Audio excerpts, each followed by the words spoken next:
Hey guys, welcome back yet again. Today we got yet another mod. And I've gotten quite a bit of people in the comment sections telling me to get this mod. So you know what? They're right. I went ahead and did it.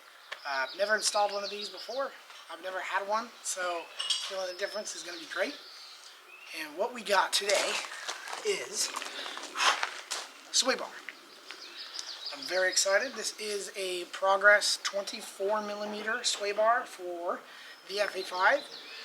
The Fa5 SI does come with a stock sway bar, but it is, I think, 17mm. Maybe it's 19, maybe.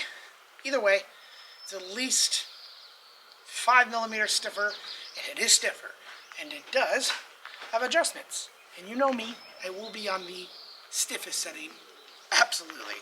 Cool thing about Progress, it's not just the sway bar. We also got adjustable end links from Progress as well, so that's super cool. So more end links. And all the hardware, and I mean all the hardware. We got bushings, we got mounts for the bushings, we got chassis stiffeners, brackets. We got all the bolts, all the washers. We even got Loctite and grease. So quite literally comes with everything. I'm very excited. Let's waste no time and let's get this on the car. Alright guys. First things first is obviously removing the old one. Hopefully you can see. Not. Sorry. There are two mounts on the sway bar right there and right here. And they use 14mm to get them loosened. That was not tight. I already got it. Oh, you already got it? How did you get this one? Yeah. It fits, but oh, nice. Barely. Yeah, barely.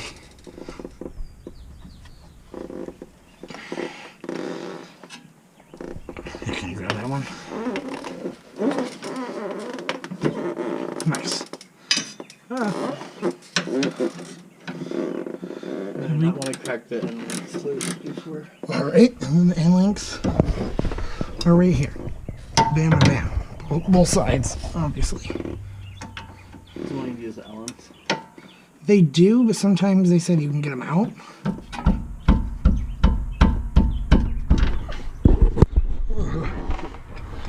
Do we have a wrench? No, we do not.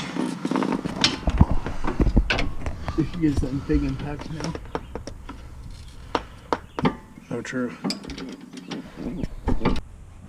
So sorry about that, guys. It's hard to film when it's falling off my head. So there's these two bolts right here and right there. Make sure you take those out. It does say to reuse those. Not sure why. And then here on the end links, we're just loosening this one here because we don't need to take this one off since the whole thing's coming out. These are 14s, and this is an Allen head screw deal. This is a 5mm, so you will have to keep putting an Allen in there to keep it steady as you twist the nut, so you can get the bolt off and then get the end links out. So that's what we're doing right now, and we'll see you a little bit later. Now that we got out of the car, we get to compare. I do want to say that the end links are a pain. We had to just drill them off. Oh, this is not one of them. Right here.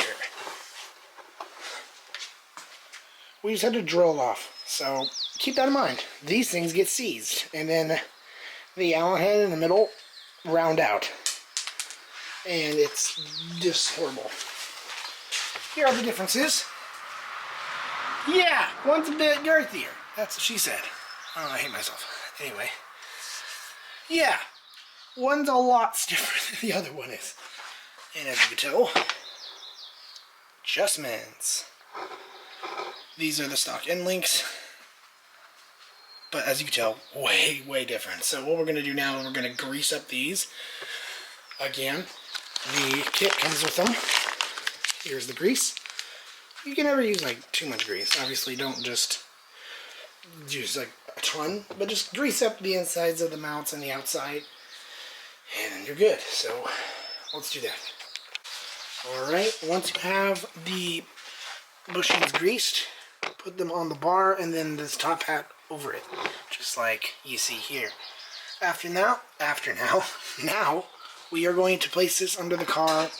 We are going to bolt on these 4 bolts for both bushings, and they will be tight. Use the OEM hardware, that's what it says. I don't know exactly why, but and then torque it down to 32 foot-pounds of torque for the bolts.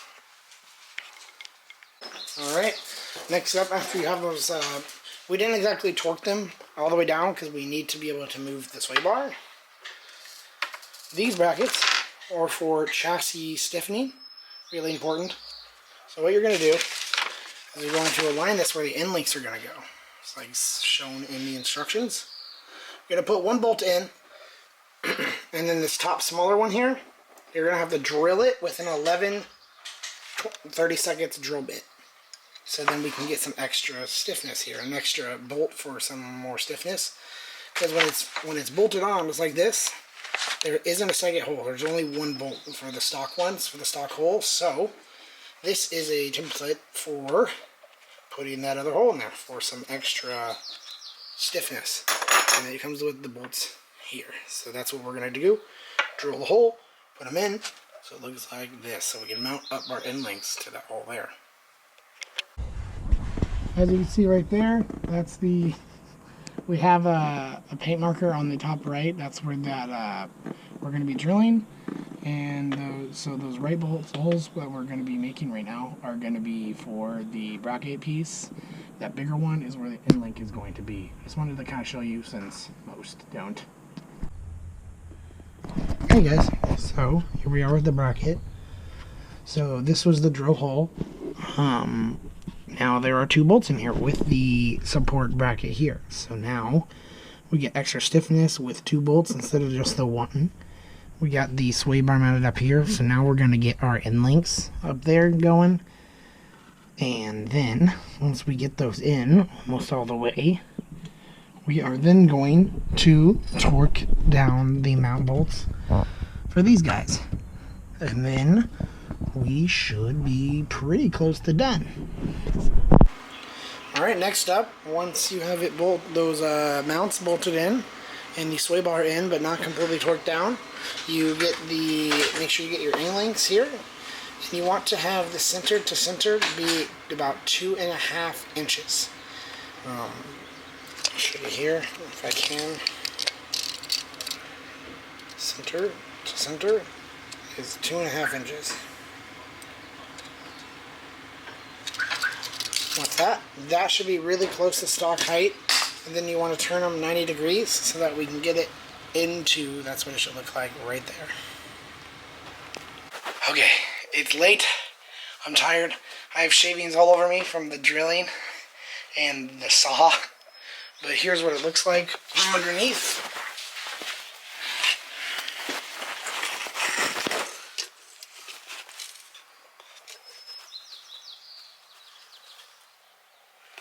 The hole farthest from you, so the one towards the rear of the car, is the stiffest setting. Sorry if you couldn't see that very well.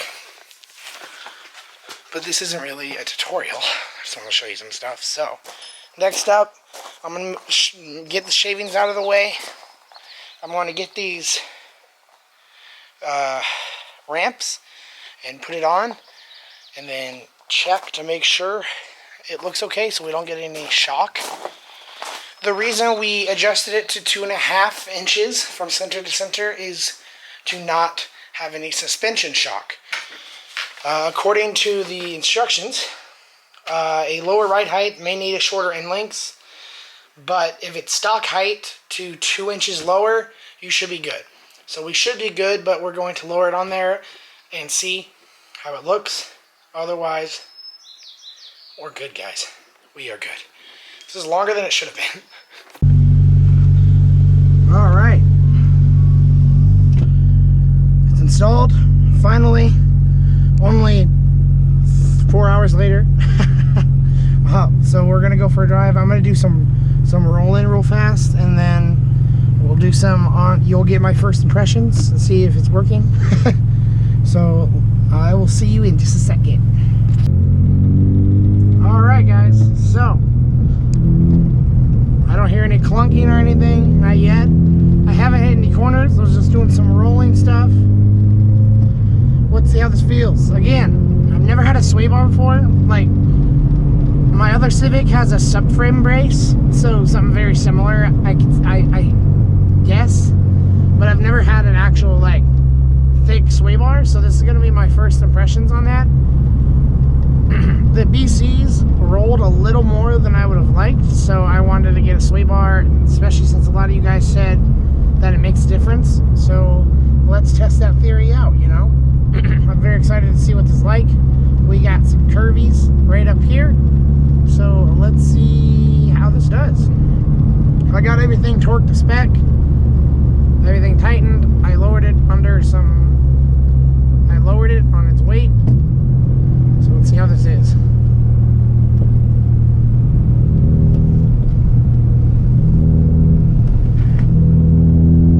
Wow, way less.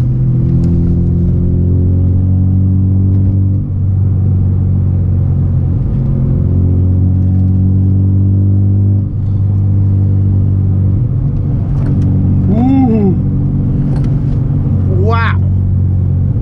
Doing that slalom, you could really feel the sway bar preloading.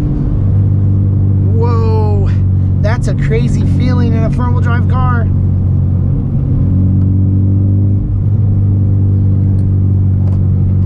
Whoa, that's cool.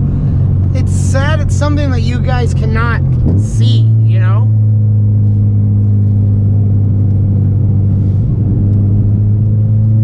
Wow.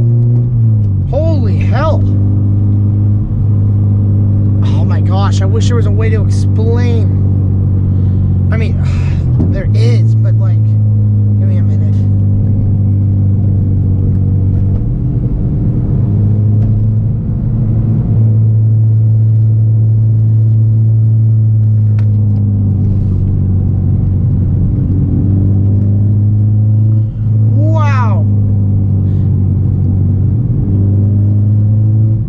Okay, I get it. I totally get it why you guys have said this entire time. It livens up the rear end so much. Because it's like, at first, you know, you're just taking your corners and it doesn't feel any different, you know? Like just going into your corners like normal or just daily driving, it's like nothing changed. But it's that moment you start pushing it a little harder,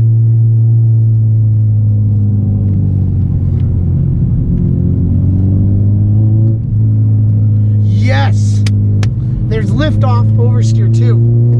It's exactly what you want in your front-wheel drive car. The rear end doesn't feel lazy anymore. Putting coils on it changed it a lot. It did, but this makes more of a difference than the coilovers did. It did.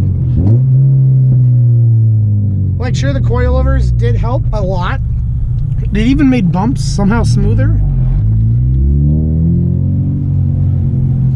But like, now, does it roll less? I guess. It does roll less, yes. But this main difference is how different the rear end feels now. It's there, you know? It's no longer just following the front end all sluggish.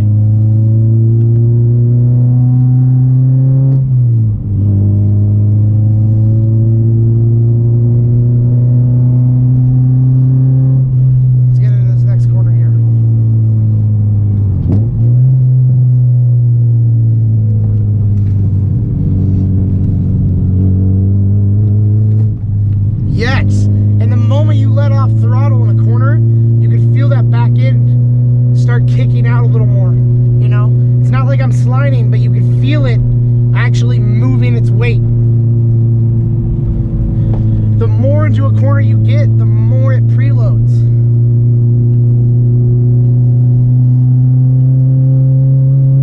And I'm not getting any clunking or anything.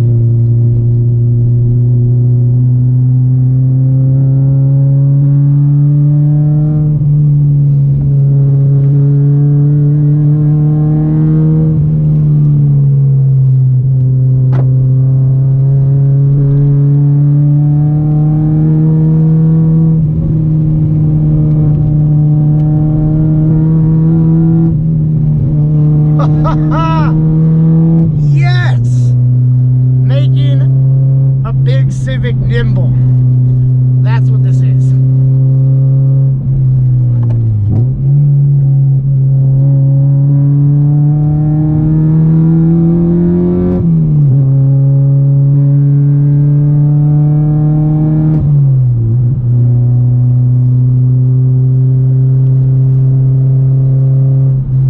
This feels so good.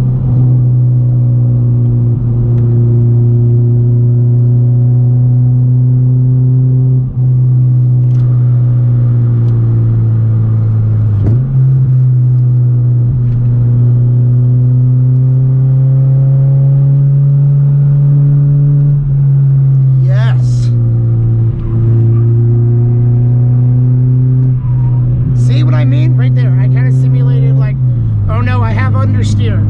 Let off. Boom. Car rotates. Yes. CZ, if that's your name, CZ, whatever your name was. All right, I'm gonna put you in the comments down below. Thank you. Thank you. This feels so good. I wish I did this mod before coilovers. I really do. But in the same vein, not really. I mean, like, she's lower now. She's looking good, you know? Wow. Sway bars are the most underrated mod, I swear. To change your car that much, and it doesn't even change your daily ability, it just changes once you start pushing it a little bit more. That is a mod. But ladies and gentlemen, that is a mod. This is truly a modification that has pros and no cons.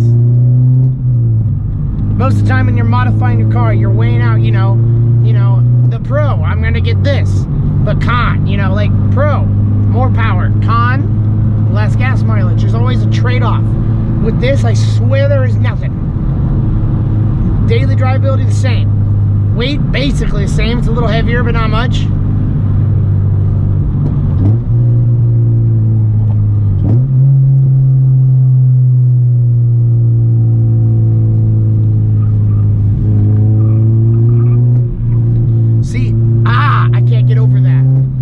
Cannot get over that.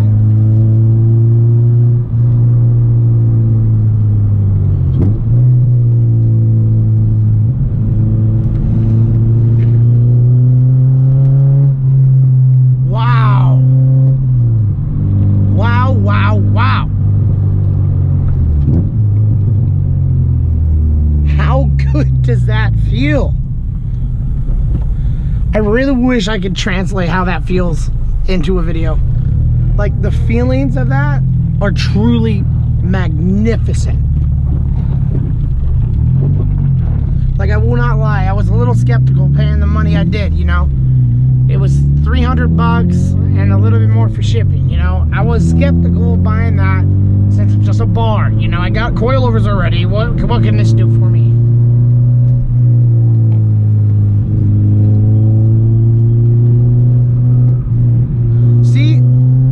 You get understeer, take off the gas, and it'll rotate.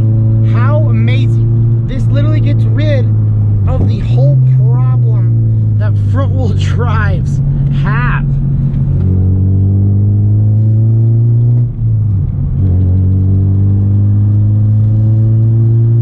Fantastic. I hope you guys enjoyed. I know the install wasn't so fluid like I normally am. I hope it turned out all right. I hope you guys got to see like a little bit on what to do. The POV for actually installing it didn't work as planned since it kept trying to fall off my head. But man, what a mod this is. To the people that commented, get a sway bar, I am forever in your debt. Like, this is fantastic. Well, with that being said, this was another build mod video for Nez. I hope you guys enjoyed. Yet another mod has been added to the car. I hope you guys enjoy. Hit that like button. Comment down below what you think of rear sway bars if you've ever put one on your front wheel drive car. And I will see